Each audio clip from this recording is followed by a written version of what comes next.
La correction d'un exercice d'un contrôle est un exercice à partir d'un examen national dans l'unité de l'information génétique. C'est ce que vous allez voir dans cette vidéo.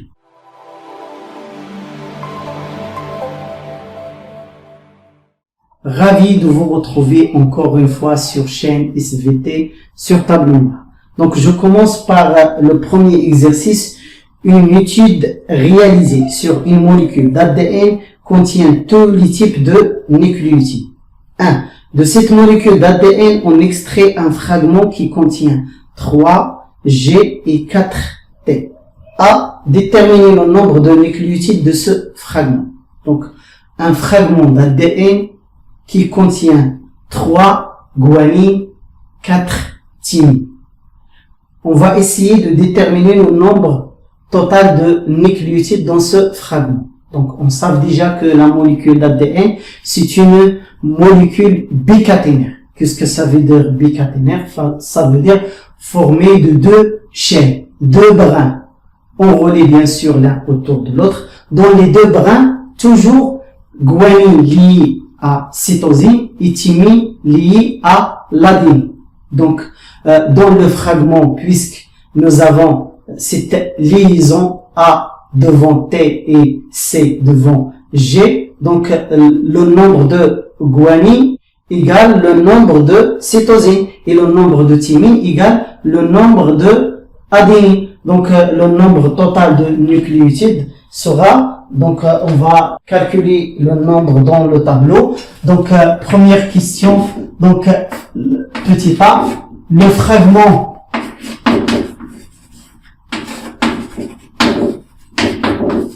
d'ADN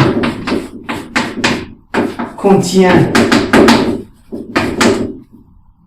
3 G et 4 T, et puisqu'on a le nombre de G égale le nombre de C et le nombre de T égale le nombre de A. Donc dans la molécule ou bien dans le fragment que nous avons, donc nous avons 3 G, et puisque G il est lié à C, plus 3 C, et nous avons aussi 4 T, et chaque T il est lié à A, donc nous avons aussi 4 A ici T.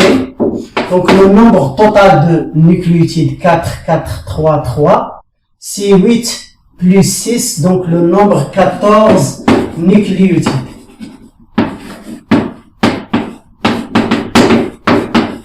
La question suivante, c'est représenter dans un plan ce fragment avec un ordre de votre choix. Donc on va représenter ce fragment et on va prendre un ordre d'une manière aléatoire. Donc je vais représenter et puis je vais vous expliquer.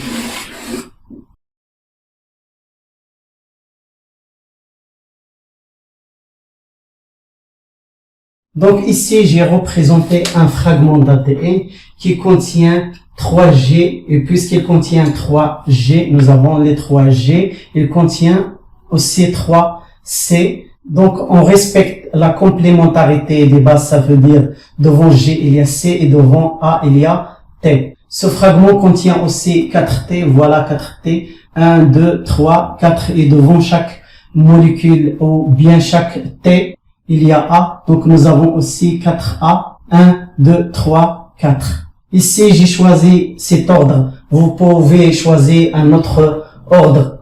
Donc ici, c'est la question B. La question 2 maintenant, à une phase de cycle cellulaire a eu lieu la réplication de l'ADN. Quel est le nom de cette réplication et à quelle phase se réalise? Donc, il y a une vidéo sur la réplication de l'ADN.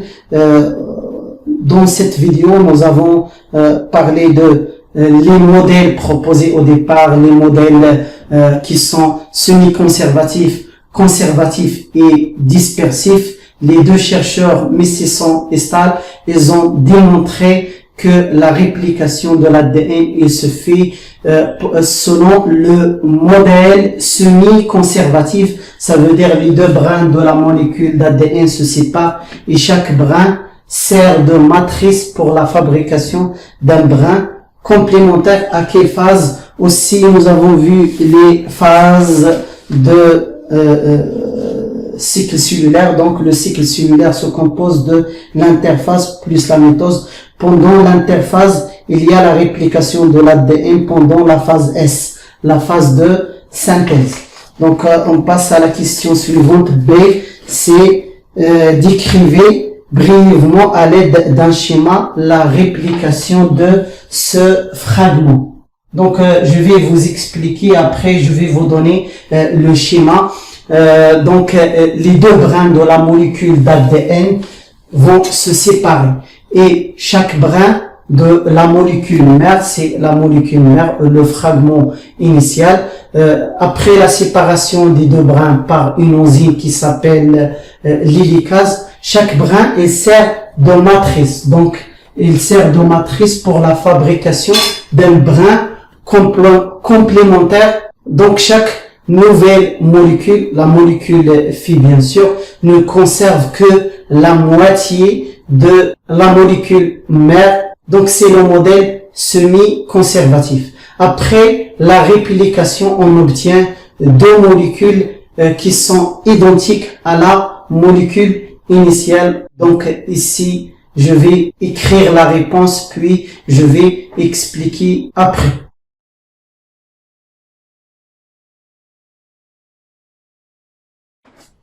Donc voilà ici la description de la réplication de ce fragment. Donc les deux brins de la molécule mère, la molécule d'ADN, ça veut dire le fragment initial, se séparent. Donc il y a séparation des deux brins à l'aide d'une enzyme qui s'appelle l'hélicase. Donc l'hélicase, c'est l'enzyme responsable de la séparation des deux brins. Et chaque brin sert de matrice. Donc chaque brin, il est considéré comme matrice pour la fabrication d'un brin complémentaire. Donc voilà le brin initial, ici le brin initial après leur séparation. Donc ce brin, il est considéré comme matrice pour la fabrication d'un nouveau brin. Et la même chose pour le brin initial ici, il sert de matrice pour la fabrication d'un nouveau brin avec une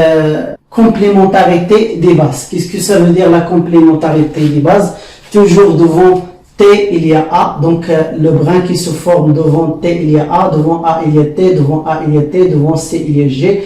Devant G, il y a C. Devant A, il y a T. Devant G, il y a C. La même chose ici. Donc, c'est la complémentarité des bases.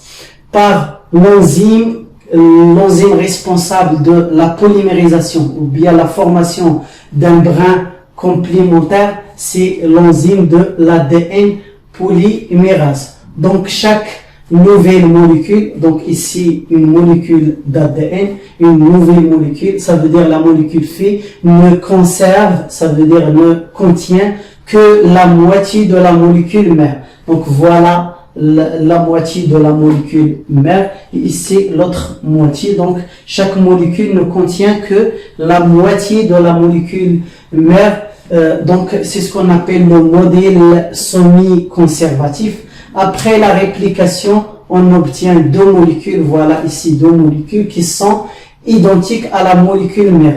Génétiquement, ils sont identiques. Donc TA, la molécule mère ici TA. AT, la molécule mère aussi AT. Donc on obtient deux molécules génétiquement identiques à la molécule initiale. Donc voilà ici quelques détails de la réplication de l'ADN. Ici la molécule mère, l'enzyme qui intervient dans des endroits précis qu'on appelle les yeux de réplication. Ici nous avons brin parental, brin nouveau, les deux molécules phi. Vous pouvez voir une vidéo sur la réplication de l'ADN, bien sûr, sur ma chaîne. Donc la question, la suite de l'exercice, on réalise une observation microscopique des cellules embryonnaires en métose. Le document 1 présente un schéma d'une cellule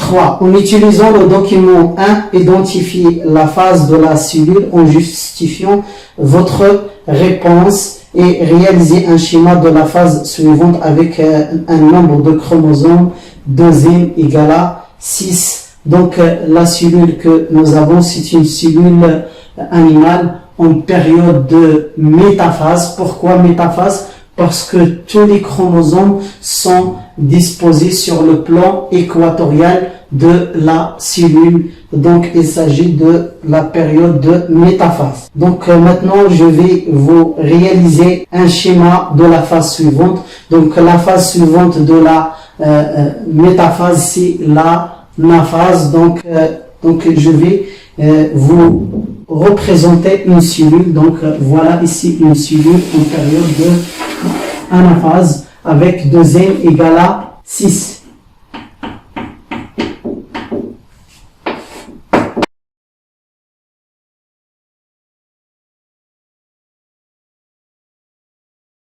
Donc voilà ici le schéma demandé, le schéma d'une cellule en anaphase. L'anaphase, c'est l'étape qui suit la métaphase avec 2n égale 6. Le schéma de l'anaphase, comment on connaît l'anaphase? C'est par la disjonction du centromère, clivage du centromère et migration polaire. Chaque chromosome fils formé d'une seule chromatide, il migre vers le pôle le plus proche. Donc, on obtient deux cellules avec 2n égale 6.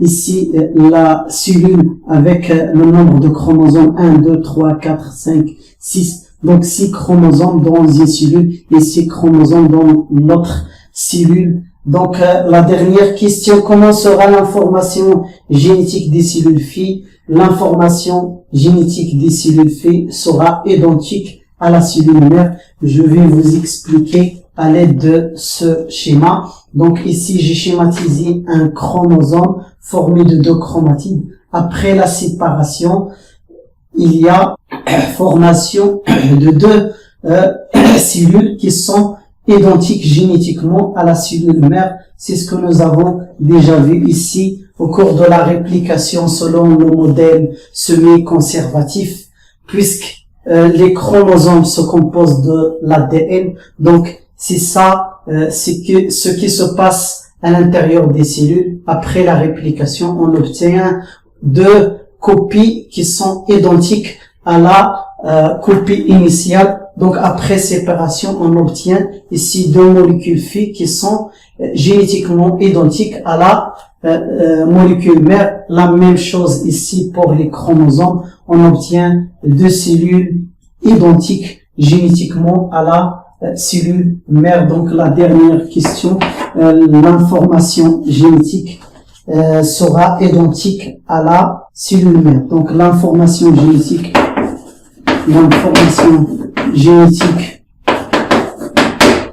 c'est des abréviations de cellules filles sera identique à la cellule mère.